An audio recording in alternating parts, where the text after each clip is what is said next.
1883 सालची ही एक अत्यंत रंजक पण तितकीच धक्कादायक घटना आहे. म्हणजे एका माणसाने असा एक ग्रंथ लिहिला ज्यातील विचार इतके स्फोटक आणि जळजळीत होते की त्यांच्या स्वतःच्या अत्यंत जवळच्या सहकाऱ्यांनी तो छापायला चक्क नकार दिला. हो ना. आणि त्यांना भीती होती ती कायदेशीर कारवाईची, म्हणजे संपूर्ण उद्ध्वस्त होण्याची. अगदी बरोबर. ज्या माणसाने आयुष्यभर समाजातील प्रस्थापित व्यवस्थेशी दोन हात केले, त्याला जेव्हा स्वतःच्याच माणसांकडून छपाईसाठी नकार मिळतो, तेव्हा त्या ग्रंथात असं नेमकं काय लिहिलं असेल या कल्पनेनेच अंगावर काटा येतो. खरं तर ही काही साधीसुधी भीती नव्हती. म्हणजे त्या काळात प्रस्थापित व्यवस्थेच्या विरोधात एखादं सत्य पुराव्यांनिशी मांडणं हे स्वतःच्याच पायावर धोंडा पाडून घेण्यासारखं होतं. नक्कीच.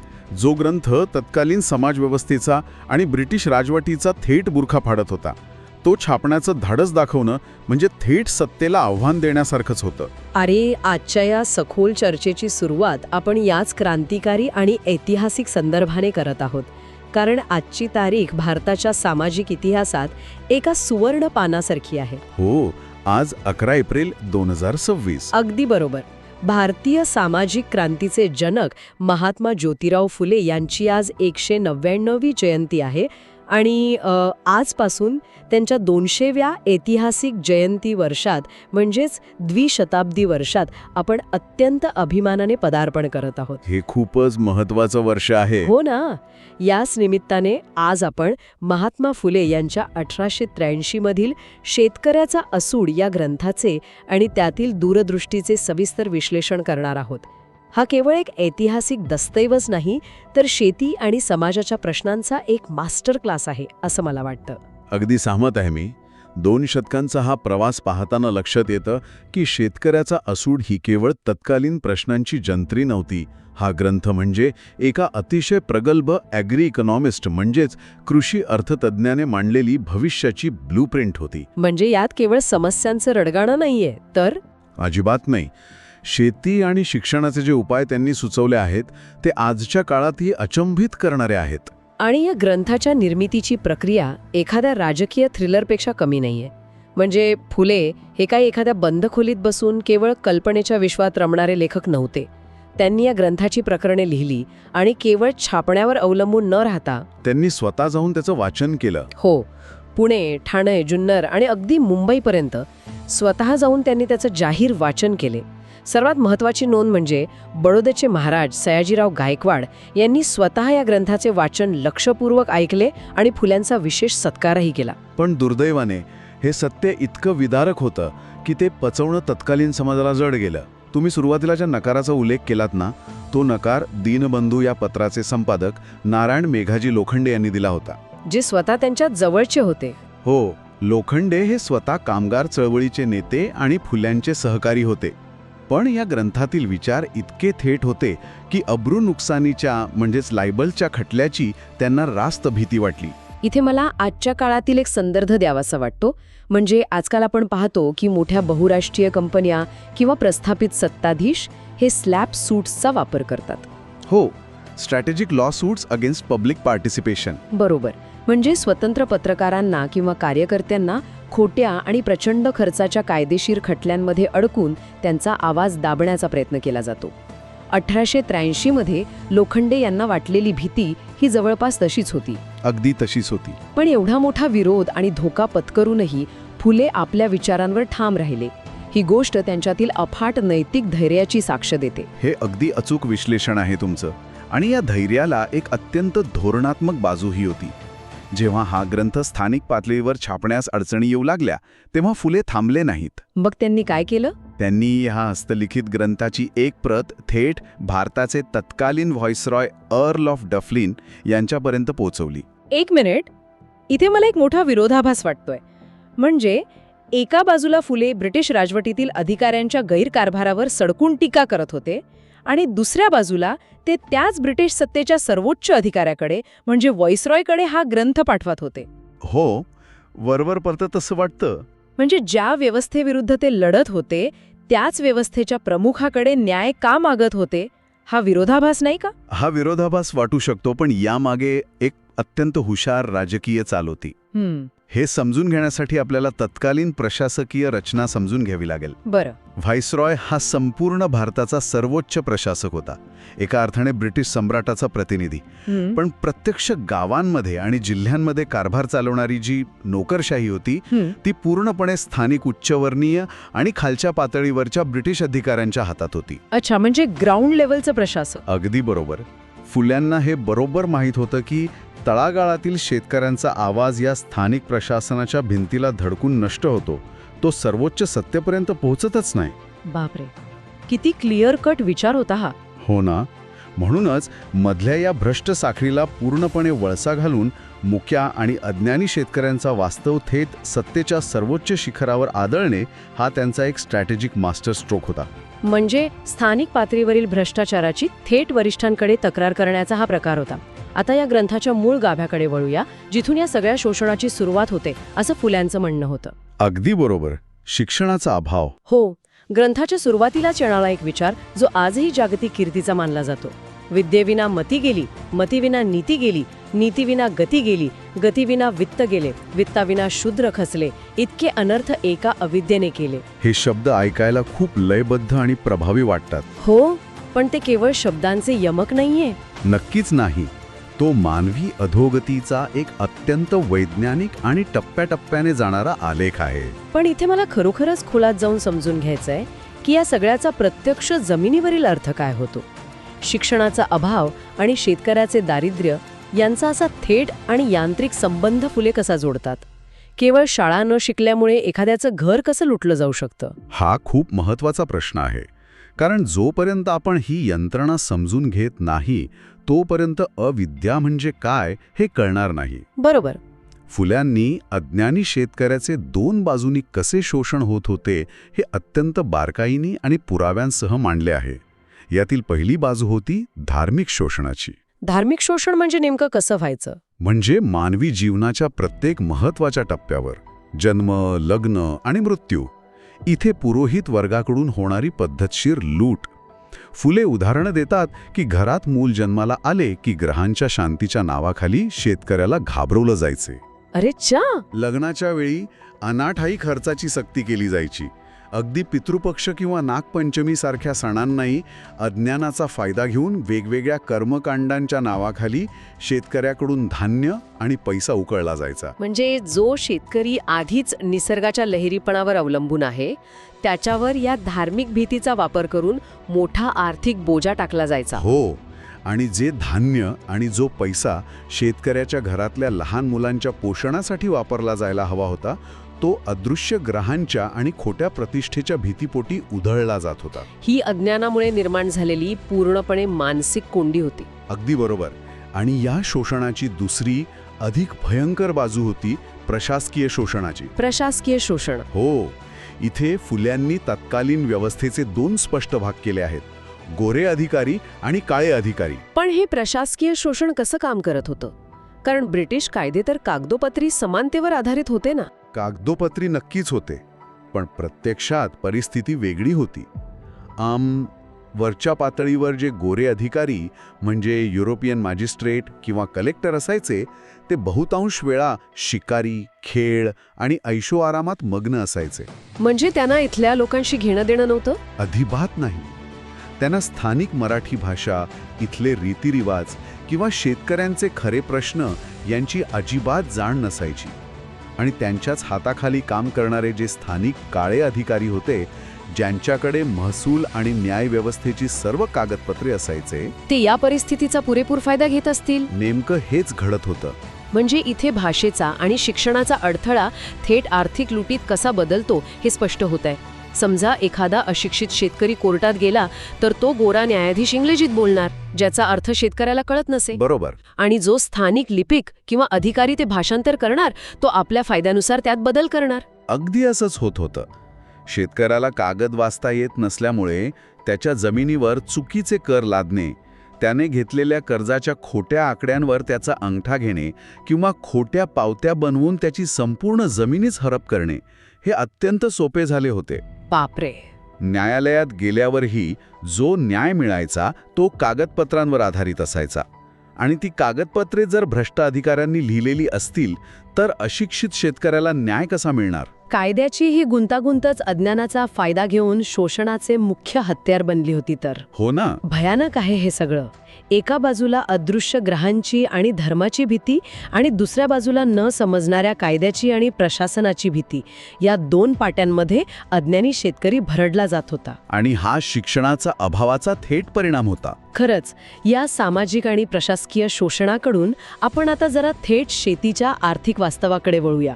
कारण फुले हे नुसतेच सामाजिक सुधारक नव्हते, त्यांनी शेतीचे जे अर्थकारण टिपले आहे ते अचंबित करणारे आहे. होय, शेतकऱ्याचा असूडमध्ये त्यांनी ब्रिटिश सरकारच्या आर्थिक धोरणांचे अक्षरशः वाभाडे काढले आहेत. त्यांनी मांडलेला सर्वात महत्त्वाचा मुद्दा होता तो जमीन महसुलाचा, ज्याला 30 वर्षांची असेसमेंट किंवा शेतसारा आकारणी म्हटले जायचे. हे असेसमेंट प्रकरण नेमकं काय होतं? यामुळे शेतकरी कर्जबाजारी कसा होत होता? ब्रिटिश सरकार दर 30 वर्षांनी जमिनीच्या प्रतीनुसार एक निश्चित शेतसारा ठरवून देत असे. पण हा शेतसारा अत्यंत अन्यायकारक आणि जास्त असायचा. बरं. सर्वात मोठी अडचण ही होती की निसर्गाच्या लहरीपणामुळे कधी पाऊस पडला नाही, दुष्काळ पडला तरी हा शेतसारा माफ होत नसे. अधिकाऱ्यांचा तगादा इतका कठोर असायचा की तो कर भरण्यासाठी शेतकऱ्याला सावकाराकडून अव्वाच्या सव्वा दराने कर्ज घ्यावे लागायचे. आणि एकदा का तो कर्जाच्या जाळ्यात अडकला की त्याचे बाहेर पडणे जवळपास अशक्य होते. अगदी बरोबर. आणि यावर भर म्हणून लोकल फंड सारखे अतिरिक्त कर होतेच. रस्त्यांवर दर काही अंतरावर घेतली जाणारी जकात शेतकऱ्यांचं कंबरडं मोडत होती. पण या सगळ्या पलीकडे फुल्यांनी वन कायद्यांवर जी टीका केली आहे ती मला खूप महत्त्वाची वाटते. Forest lodge. हो, आज आपण पर्यावरणाच्या दृष्टीने जंगलांचं संरक्षण महत्त्वाचे मानतो, पण त्या काळात या कायद्यांचा शेतकऱ्यांवर काय परिणाम झाला? त्या काळात ब्रिटिशांनी जंगलांचे जे कायदे केले ते पर्यावरणासाठी कमी आणि लाकडाच्या व्यावसायिक फायद्यासाठी जास्त होते. या कठोर कायद्यांमुळे जंगलात प्रवेश करणे बंद झाले. म्हणजे शेतकऱ्यांना तिथे जाताच येत नव्हतं. हो, परिणामी पिढ्यानपिढ्या ज्या जंगलांवर शेतकऱ्यांच्या जनावरांच्या चाऱ्याची सोय अवलंबून होती ती सोयच अचानक हिरावून घेतली गेली. चारा नाही म्हणून जनावरे जगवणे कठीण झाले. आणि जनावरे नसतील तर शेतीची मशागत कशी होणार? खत कुठून मिळणार? अशा प्रकारे एका चुकीच्या धोरणामुळे संपूर्ण कृषी व्यवस्थाच धोक्यात आली होती. हे तर एक दुष्टचक्रच होतं. आणि सिंचनाचा किंवा पाण्याच्या प्रश्नावर त्यांनी जे लिहून ठेवले ते वाचून तर मला सर्वात मोठा धक्का बसला. पाण्याची चोरी हा फुल्यांच्या विश्लेषणाचा एक अत्यंत जळजळीत भाग आहे. पाण्याचा प्रश्न त्यांनी ज्या प्रकारे मांडला आहे तो आजही तितकाच ज्वलंत आहे. हो ना. ब्रिटिश सरकार नेहमी असा दावा करत असे की आम्ही कोट्यावधी रुपयांचे युरोपियन कर्ज काढून भारतात मोठी धरणे आणि कालवे बांधली आहेत. याचा फायदा शेतकऱ्यांना होईल. पण प्रत्यक्षात जमिनीवर काय घडत होते? मला वाटतं इथेही तीच भ्रष्ट नोकरशाही आडवी येत होती. अगदी बरोबर ओळखलत. धरणे बांधली गेली, पण त्या धरणातून निघणाऱ्या कालव्याच्या पाण्याचे वाटप करताना प्रचंड भ्रष्टाचार होत असे. जो खरा गरजू शेतकरी आहे, ज्याची पिके पाण्यावाचून करपून जात आहेत, त्याला पाणी मिळत नसे. बापरे. पाणी शेतात वळवण्यासाठी अधिकाऱ्यांना चिरीमिरी द्यावी लागत असे. ज्याच्याकडे पैसा आणि वशिला आहे त्यालाच पाणी मिळायचे. शेतकऱ्यांच्या डोळ्यांसमोर कालव्यातून पाणी वाहून जायचे, पण त्यांच्या कोरड्या शेताला एक थेंबही मिळत नसे. अरे रे, आजच्या काळाशी जर आपण याची तुलना केली तर हा विषय किती प्रासंगिक आहे हे लक्षात येतं. आज 2026 मध्येही आपण पाणी वाटपाचे वाद, धरणग्रस्तांचे प्रश्न, शेतकऱ्यांचा कर्जबाजारीपणा आणि प्रशासकीय लाल फितीचा कारभार यावर दररोज चर्चा करतो. होय, हे प्रश्न आजही संपलेले नाहीत. विचार करण्यासारखी गोष्ट आहे की 1883 मध्ये एका माणसाने हे सगळं इतक्या अचूकपणे कसं हेरलं.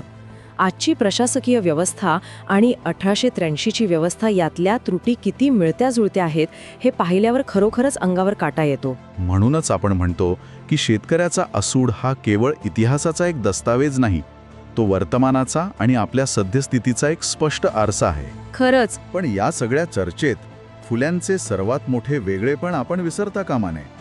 ते केवळ समस्या मांडून परिस्थितीला दोष देत बसले नाहीत.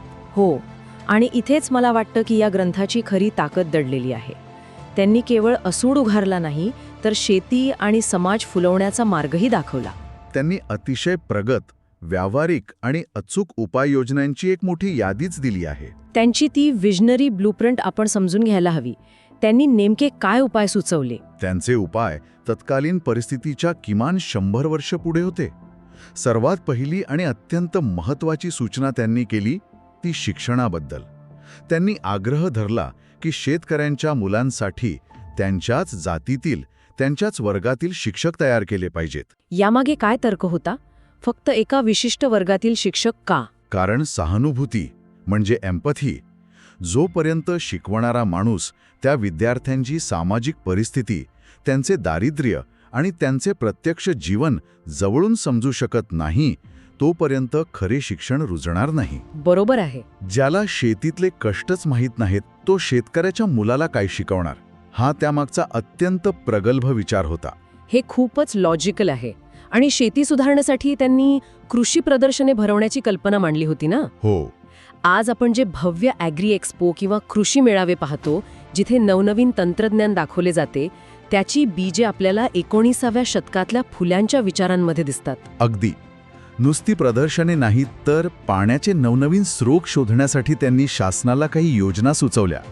जे लोक नवीन विहिरी किंवा धरणे शोधून काढतील, त्यांना शासनाने बक्षिसे आणि पदके द्यावीत, जेणेकरून सिंचनाला प्रोत्साहन मिळेल. वा, इन्सेंटिव्ह बेस्ड सिस्टम. हो ना. याशिवाय त्यांनी डोंगर उतारावर बांध बंदिस्ती किंवा ज्याला आपण ताल बांधणे म्हणतो, त्याचा आधार धरला.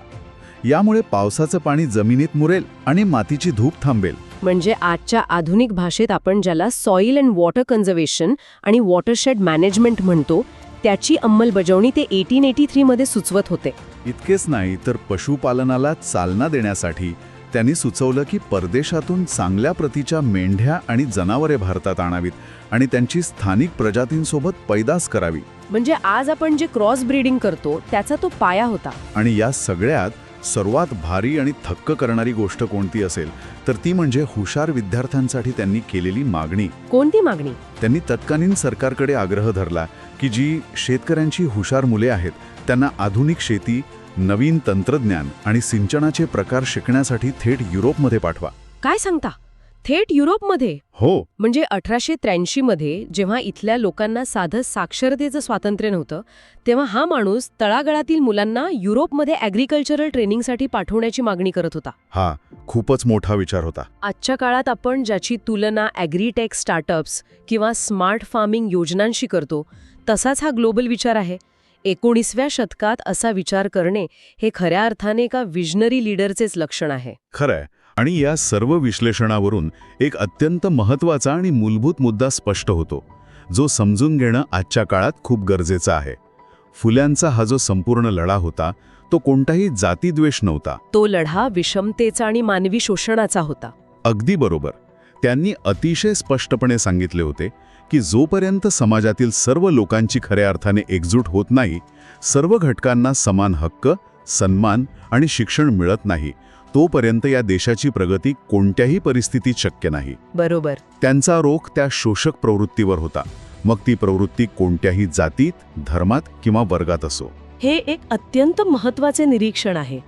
आणि याच विचारामुळे हा ग्रंथ आज 11 एप्रिल 2026 मध्येही तितकाच प्रासंगिक ठरतो.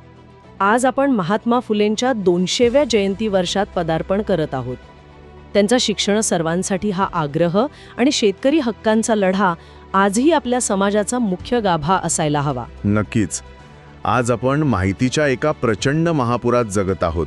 इंटरनेटमुळे माहिती सर्वांना सहज उपलब्ध आहे, पण या इन्फॉर्मेशन ओव्हरलोडच्या काळात कोणती माहिती खरी आहे आणि कोणती दिशाभूल करणारी आहे, यातील खरे ज्ञान ओळखण्याची कुवत म्हणजेच फुल्यांची विद्येची खरी व्याख्या होय. वा, हे खूपच छान सांगितलं. केवळ साक्षर होऊन अक्षरे वाचता येणे म्हणजे शिक्षण नव्हे, तर आपल्या आजूबाजूला होणारे शोषण ओळखण्याची आणि त्याविरुद्ध ताठ मानेने उभे राहण्याची समज निर्माण होणे म्हणजे खरी विद्या. या अत्यंत सखोल आणि विचारप्रवर्तक चर्चेच्या शेवटी एक विचार आजच्या समाजाने नक्कीच करणं गरजेचं आहे. जर आज महात्मा फुले यांनी शेतकऱ्याचा असूड पुन्हा लिहिला असता, तर त्यांच्या या असूडाचा फटकारा आजच्या काळातील कोणत्या नव्या प्रवृत्तींवर आणि कोणत्या नव्या शोषक यंत्रणांवर पडला असता?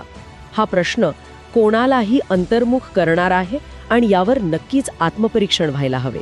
हा अत्यंत अस्वस्थ करणारा प्रश्न आहे आणि तो अस्वस्थ करणारा असलाच पाहिजे. कारण तीच ती खरी ऊर्जा आहे जी समाजाला पुढे घेऊन जाते. आज या ऐतिहासिक दिवशी भारतीय सामाजिक क्रांतीचे जनक महात्मा ज्योतिराव फुले आणि ज्ञानज्योती सावित्रीबाई फुले यांच्या महान निस्वार्थ कार्याला आणि त्यांच्या या 200व्या ऐतिहासिक जयंती वर्षाला आपण अत्यंत आदराने आणि भावपूर्ण श्रद्धांजली अर्पण करूया. त्यांचे विचार केवळ पुस्तकात ठेवून पूजण्यासाठी नाहीत, तर ते खऱ्या अर्थाने आचरणात आणण्यासाठी आहेत. आणि म्हणूनच खऱ्या ज्ञानाचा शोध घेण्यासाठी आणि महात्मा फुलेंचा हा अमूल्य वारसा अधिक जवळून समजून घेण्यासाठी राजगृह लायब्ररीला नक्की भेट द्या किंवा त्यांच्या विविध उपक्रमांशी जोडून घ्या. तिथे अशा अनेक ऐतिहासिक दस्तावेजांचा आणि वैचारिक ग्रंथांचा खजिना उपलब्ध आहे, जो कोणाचाही दृष्टिकोन अधिक प्रगल्भ करू शकतो. महात्मा फुलेंनी त्यांच्या शब्दांतून समाजातील शोषणाचे जे वास्तव दाखवून दिले, त्यावर विचार करत आणि तोच समानतेचा विचार पुढे नेण्याच्या संकल्पासह आजच्या या सखोल चर्चेचा आपण इथेच समारोप करूया.